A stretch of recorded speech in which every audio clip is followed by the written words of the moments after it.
Hello, students. It's nice to see you again, and welcome to the 38th episode of Max Sensei's online English lesson.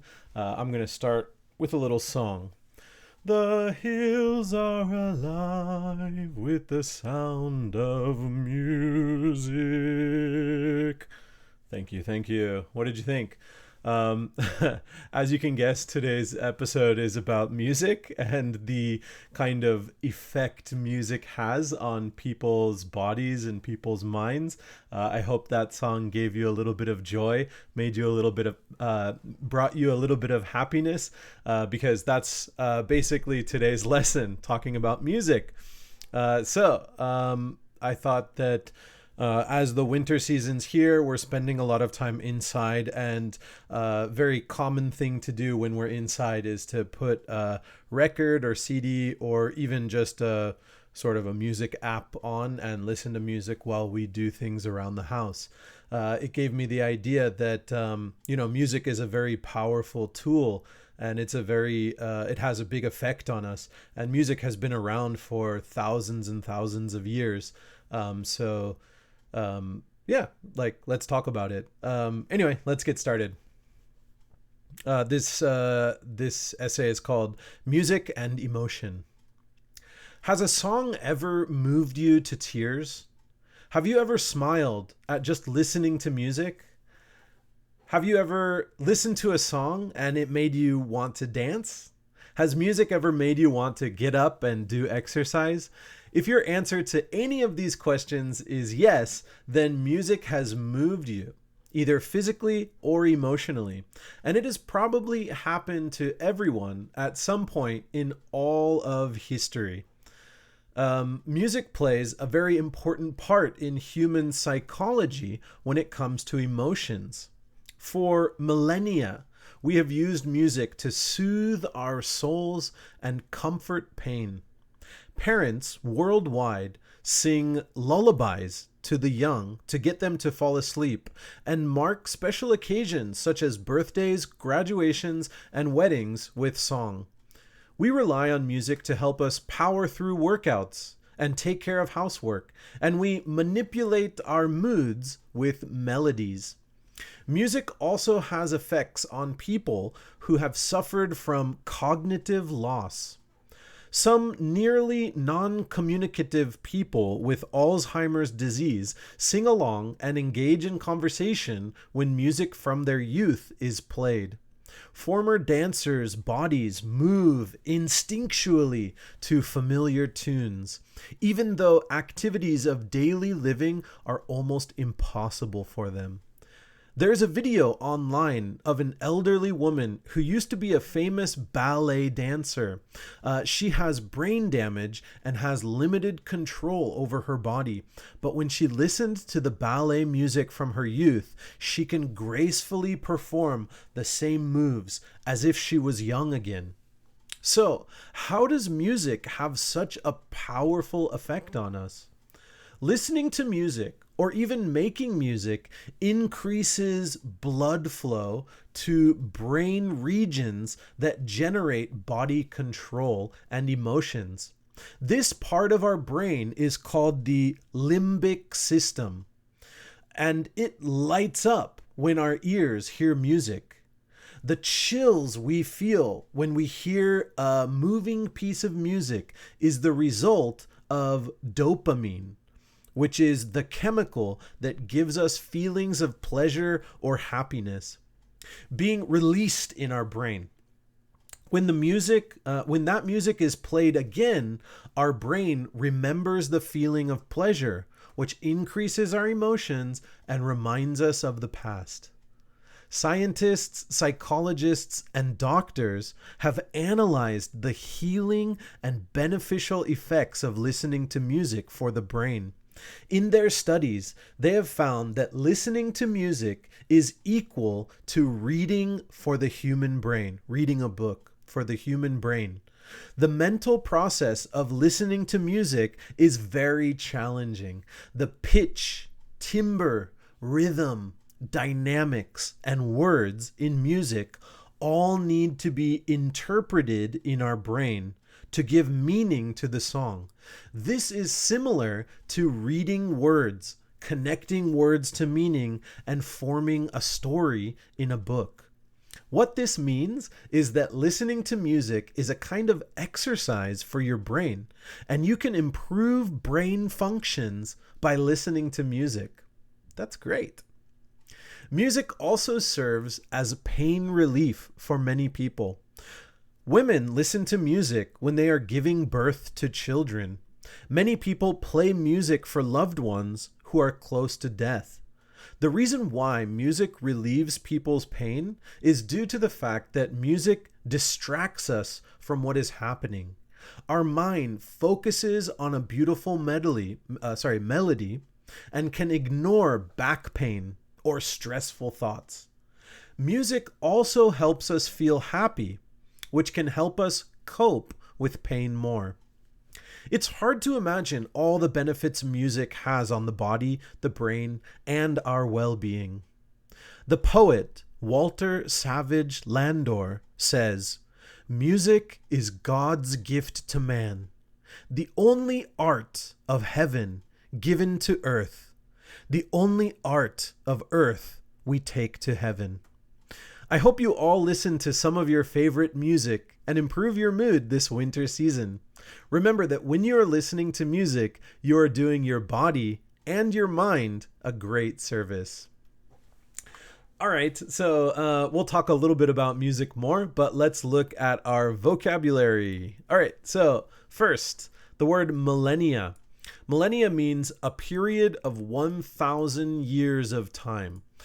So in the intro, it says, for millennia, we have used music to soothe our souls and comfort pain. The next word is manipulate, and in the article, it says, we manipulate our moods with melodies. Manipulate means to handle or control in a skillful manner. A tool, a mechanism, information. So basically we're controlling our brain, or we're controlling our mood. Music is controlling our mood, or helping our mood. The word cognitive means the mental action or process of acquiring knowledge and understanding through thought, experience, and senses. So cognitive is basically thinking. So in the article, it says people who have suffered from cognitive loss. This means like brain damage, people who have trouble thinking. It could be due to old age, dementia, Alzheimer's disease, and there are many other reasons that could affect cognitive loss. So yeah, cognitive is basically brain or thinking function. The next word is instinctually. Instinctually means in a way that relates to an innate, typically fixed pattern of behavior. Of course, I think you guys know the word instinct, like animal instinct or something like that. This is just a longer version of that, instinctually. In the article, it says, former dancers' bodies move instinctually to familiar tunes. And it's true. I really recommend finding that YouTube video of the ballet dancer with Alzheimer's, and you can watch her listening to her ballet performance, a famous ballet song. She immediately starts dancing the same way she did when she was a professional ballet dancer. It's very beautiful. And number 5 is interpreted. So this means to explain the meaning of information or actions. In the article, it says, so pitch, timbre, rhythm, dynamics, and words in music all need to be interpreted in our brain. So our brain, when it listens to music, it's trying to analyze and understand the pitch, the timbre, the rhythm, the dynamic, the words. All these things our brain is listening to and understanding and analyzing, which means it's sometimes as challenging as reading a book, which I found out for the first time. I didn't know that information. Like reading a book is equal to listening to music for our brains, sort of brain power. Okay, let's move on to our discussion questions, and I'll just read them like this. Okay. Discussion question number 1. What is your favorite kind of music, and what song or artist do you recommend? That could be a really challenging question, especially if you're a music lover like me. If somebody asked me what's my favorite kind of music or what song or artist is my favorite, it would take me a long time to answer. So just tell me what music or what kind of music are you enjoying recently, or what's the first music that you like off the top of your head, and let me know what you like or enjoy and what you recommend. Number 2, do you play or perform any music? So what this means is play a musical instrument or perform to a type of music. I know some of my students do dance performances, so this is the question I'm asking. Do you play or perform any music? You can also talk about singing or something like that. Number 3, do you agree that music is a kind of pain relief? Why do you think so? So if yes, why? If not, why not? So do you agree that music is a kind of pain relief, like the article talks about? All right, number 4. When do you usually listen to music? For example, when I'm in the car or something like that. When do you usually listen to music? And number 5, do you think it's a good idea to listen to music as a way to improve your brain functions? And tell me why you think so or why you don't think so. Do you think it's a good idea to listen to music as a way to improve your brain functions? All right, so let me know the answer to that. And I'll answer one of these questions. Actually, why don't I answer 2 of these questions? My first question I'll answer is number 4. And I want to talk to you about music that I listen to while I am grading papers. So at work, many of my students, they take tests, they take vocabulary quizzes, they write essays, and for the essays, I need to grade those. I need to check the contents and give them a score. And this takes a long time. I need to focus, and I need to watch and I read all their things, all their ideas and their topics, and I need to think critically and grade their papers. And if I'm in the office and many people are talking, including me, I can't focus that well. I get a little distracted. So what I do is I put some headphones on and I put some music on to help me focus. And yeah, it's usually very good. So that's when I'm going to talk about number 1.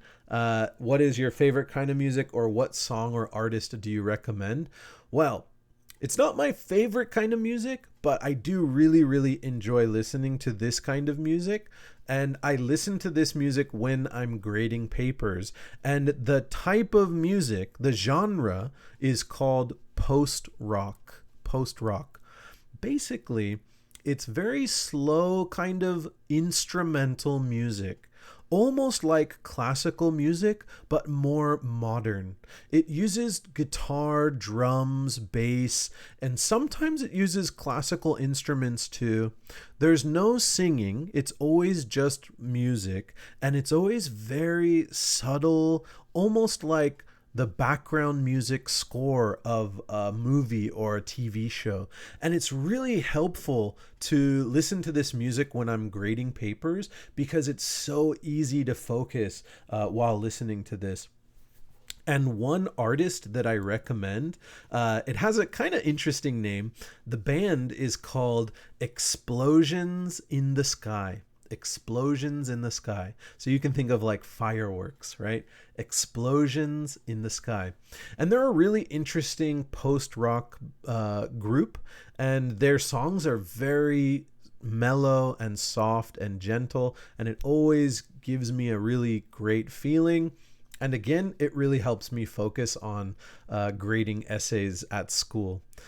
So, I'd love to hear what you guys think of the article. Did you enjoy reading? Did you learn something new?